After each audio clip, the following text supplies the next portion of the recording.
Hi friends, இன்றைக்கி சக்கரவள்ளி கிழங்கு கட்லட் செய்ய போகிறோம். அதுக்கு ஒரு 10 நிமிஷம் 1/4 மணி நேரம் வேக வைக்கணும். வேக வச்சுட்டு எப்படி செய்யலாம் பார்க்கலாம் வாங்க. சக்கரவள்ளி கிழங்கு வேக வச்சாச்சு. இப்போ மசிச்சுக்கிட்டு சக்கரவள்ளி கிழங்கு நல்லா மசிச்சாச்சு. வெங்காயம் 2 கட் பண்ணி வச்சுருக்கேன். அந்த வெங்காயத்தை சேர்த்துக்கலாம். கொத்தமல்லி கொஞ்சம் சேர்த்துக்கலாம். காரத்துக்கு வெறும் மிளகாத்தூள்,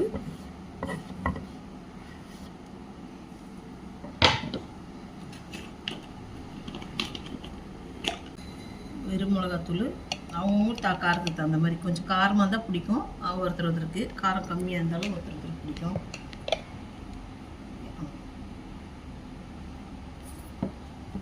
கரம் மசாலா கொஞ்சம்,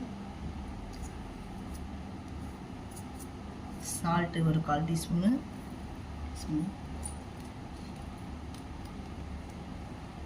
பெருங்காயத்தூள்,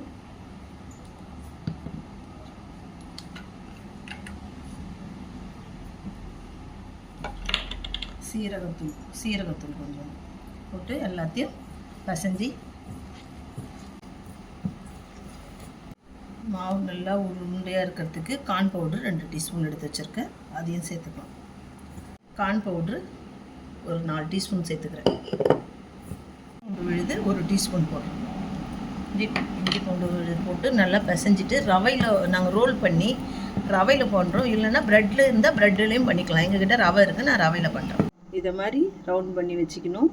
கிழங்கு ப்ரெட்டு தூள் இருந்தால் ப்ரெட்டு, இல்லை எங்களுக்கு ரவை இருக்குது, நாங்கள் ரவை செஞ்சுக்கிறோம். இப்போ ரவையில் டீப் பண்ணி இதில் போடுறோம்.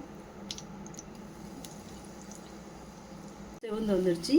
2 பக்கமும் இது எடுத்துடலாம். சக்கரவள்ளி கிழங்கு கட்லட் ரெடி ஆகிடுச்சு. நீங்களும் உங்களை ட்ரை பண்ணி பாருங்கள். வீடியோ பிடிச்சிருந்தால் லைக் பண்ணுங்கள், ஷேர் பண்ணுங்கள், பெல் ப்ரெஸ் பண்ணுங்கள்.